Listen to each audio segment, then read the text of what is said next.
భారతదేశంలో మరో 5 వెట్లాండ్స్కు రామ్సార్ సైట్స్గా గుర్తింపు లభించింది. భారతదేశంలో ఇప్పుడు దేశవ్యాప్తంగా 80 ప్లేసెస్కు రామ్సార్ సైట్స్ హోదా వచ్చిందనమాట. 80 వెట్లాండ్స్కు.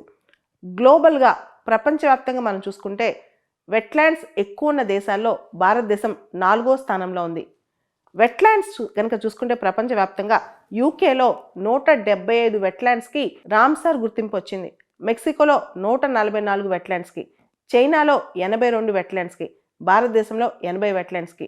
అంటే ఎక్కువ రామ్సార్ గుర్తించిన సైట్లు ఉన్న దేశంలో భారతదేశం ఉందన్నమాట. అయితే ఇక్కడ రామ్సార్ గుర్తింపు అంటే ఏంటి? ఇరాన్లో రామ్సార్ అనే ఒక ప్రాంతం ఉంది. ఆ పేరుతోని రామ్సార్ కన్వెన్షన్ అంటాం అనమాట. అక్కడ జరిగిన కన్వెన్షన్ కాబట్టి. ప్రపంచవ్యాప్తంగా చిత్తడి నేలలు వెట్లాండ్స్ చాలా ఇంపార్టెంట్. వాటిని కాపాడుకోవటం ప్రపంచం యొక్క సమిష్టి బాధ్యత అనమాట. దానికి సంబంధించి రామ్సార్ సైట్స్ అంటాం అనమాట. ప్రపంచంలో మొత్తం కూడా 172 దేశాలు రామ్సార్ కన్వెన్షన్ మెంబర్స్, భారతదేశంతో సహా. సో అక్కడ చిత్తడి నేలల పరిరక్షణ కోసం రామ్సార్ సైట్స్ అంటాం అనమాట.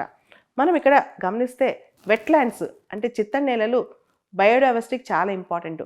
హైడ్రలాజికల్ సైకిల్ మెయింటైన్ చేయడంలో, ఫ్లడ్ కంట్రోల్లో, వాటర్ ప్యూరిఫికేషన్లో, వాటర్ రెగ్యులేషన్లో, తర్వాత ఫ్లోరా ఫానా విశిష్టమైన స్పీషీస్ అవి ఎనిమల్స్ కానీ ప్లాంట్స్ కానీ వీటిని కాపాడటంలో, ఇలా చాలా అంశాలకి ఈవెన్ సైక్లోన్ ఫ్లడ్ మేనేజ్మెంట్లో వీటన్నిటిలో కూడా మనకి వెట్లాండ్స్ చాలా కీలకం అన్నమాట.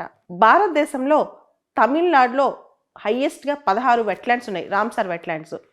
ఉత్తరప్రదేశ్లో 10 రామ్సార్ గుర్తించిన వెట్లాండ్స్ ఉన్నాయి. కొత్తగా 5 వెట్లాండ్స్ గుర్తించారు రామ్సార్ కన్వెన్షన్లో భారతదేశానికి సంబంధించి.